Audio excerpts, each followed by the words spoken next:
Hello student, कैसे हैं आप। नेक्सस एजुकेशन पॉइंट में आपका स्वागत है। हम हाजिर हैं एक नई वीडियो के साथ। आज हम बात करेंगे MPSC 011 विश्व मामलों में यूरोपीय यूनियन इग्नू यूनिवर्सिटी। टॉपिक है यूरोपीय कमीशन की संरचना और कार्यों का परीक्षण कीजिए। तो बात करते हैं। द्वितीय विश्व युद्ध के पश्चात शीत युद्ध ने एक बार फिर से यूरोप के एकीकरण को प्रेरित किया। जी, द्वितीय विश्व युद्ध जब आ गया था तो प्रथम विश्व युद्ध में यूरोप के देशों में बहुत आर्थिक हानि हुई थी, क्योंकि ये प्रथम विश्व युद्ध जो लड़ा गया था वो यूरोप के देशों में लड़ा गया था।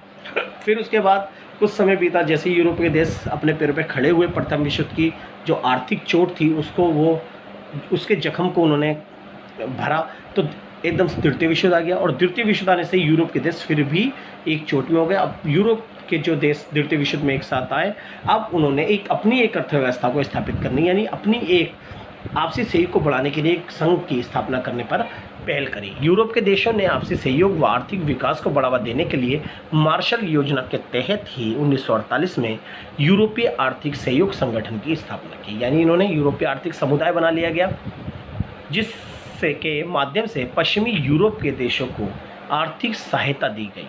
यानी यहाँ पर पश्चिमी जो यूरोप के देश थे उनको आर्थिक सहायता दी गई, राजनीतिक सहयोग को बढ़ावा दिया गया। 1949 ईस्वी में यूरोपीय परिषद की स्थापना की गई। यूरोप के राज्यों के आर्थिक एकीकरण की प्रक्रिया के फलस्वरूप 1957 में यूरोपीय आर्थिक समुदाय का गठन कर दिया गया। तो 48 में पहल कर दी गई, स्थापना तो की गई मगर लागू नहीं किया गया। 48 में बनाया गया यूरोपीय आर्थिक समुदाय और फिर 57 में से गठन कर दिया गया। यूरोपीय संसद के निर्माण ने इसे एक राजनीतिक आयाम भी दिया। सोवियत संघ के विघटन के फलस्वरूप बहुत सारे नए राज्यों का उदय हुआ। इससे यूरोप के एकीकरण में तेजी आई। यानी बहुत सारे क्या हुआ था, सोवियत संघ था उसका विघटन होने के बाद बहुत सारे जो राष्ट्र थे, रोमानिया, बुल्गारिया और बहुत सारे जो चेकोस्लोवाक, ये सब है ना रूस के अलग स्वतंत्र राष्ट्र बनाना चाहते थे। बहुत सारे जो सोवियत संघ के विघटन के बाद जो बहुत सारे राज्य स्वतंत्र हो गए, तो वो सारे यूरोपीय संघ में जाकर मिल गए। इसलिए यूरोपीय संघ की जो सदस्य संख्या थी वो बढ़ गई और यूरोप के देशों में जो एकीकरण था वो एक तेजी से हुआ, जिसकी परिणति 1992 में यूरोपीय संघ की स्थापना के रूप में हुई। जब बहुत सारे देश इसके सदस्य बन गए तो इन्होंने यूरोपीय आर्थिक समुदाय का नाम बदलकर यूरोपीय यूनियन यानी यूरोपीय संघ रख दिया गया। इस प्रकार इसने एक समान विदेश और सुरक्षा नीति, आंतरिक मामलों तथा न्याय से जुड़े मुद्दों पर सहयोग और एक समान मुद्रा के चलन के लिए एक आधार तैयार किया। यूरोपीय परिषद यूरोपीय संघ का एक सामूहिक निकाय है जो यूरोपीय संघ की समग्र राजनीति, दिशा और प्राथमिकताओं को परिभाषित करता है। इस निकाय में यूरोपीय आयोग के अध्यक्ष के साथ साथ सभी सदस्य देशों के राष्ट्र प्रमुख या सरकार के प्रमुख शामिल है। इसकी बैठकों की अध्यक्षता उस सदस्य देश की प्रतिनिधित्व करता है। तो ये था हमारे यूरोपीय कमीशन के बारे में बात करते हैं। यूरोपीय कमीशन के कार्य क्या, पहला सदस्य राष्ट्रों देशों के बीच आपसी सहयोग को बढ़ावा देना। जी, यूरोपीय कमीशन का पहला कार्य है जो यूरोप के सदस्य देश है यानी यूरोप के देश, उनमें आपसी सहयोग को बढ़ावा देना।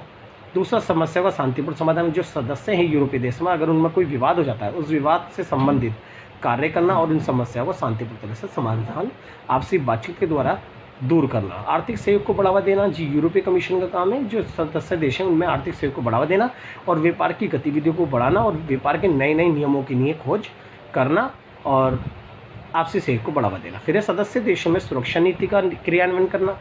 इन्होंने बोला जो यूरोपीय कमीशन है उसका काम है जो यूरोपीय देश हैं उनके सुरक्षा नीति को लागू करना और उनकी सुरक्षा नीति पर निगरानी रखना और समय समय पर सुरक्षा नीति के लिए नए नए उपाय खोजना यूरोपीय कमीशन का काम है। फिर न्यायिक और आंतरिक विषयों में घनिष्ठ सहयोग विकसित करना, यानी जो सदस्य देश हैं उनमें न्यायिक यानी न्याय दिलाना और आंतरिक विषयों में घनिष्ठ सहयोग को विकसित करने का दायित्व दिया है। और फिर आर्थिक और सामाजिक सशक्ति को मजबूत करना, यानी जो यूरोपीय सदस्य देशों में आर्थिक और सामाजिक क्षेत्र में इन देशों में विकास को बढ़ावा देना और आर्थिक और सामाजिक क्षेत्र में होने वाली बाधाओं को दूर करना, आने वाली बाधाओं को दूर करना और आर्थिक क्षेत्र में नई नई तकनीक अपनाना और सामाजिक में बहुत सारी बुराइयों को ख़त्म करके सामाजिक में लोगों के सामाजिक आर्थिक अधिकारों को बढ़ावा देना इनका कार्य है। तो ये हमारा था यूरोपीय कमीशन का। तो अगर आपको हमारी वीडियो पसंद आई तो हमारे चैनल को सब्सक्राइब करें, लाइक, कमेंट, शेयर करना ना भूलें।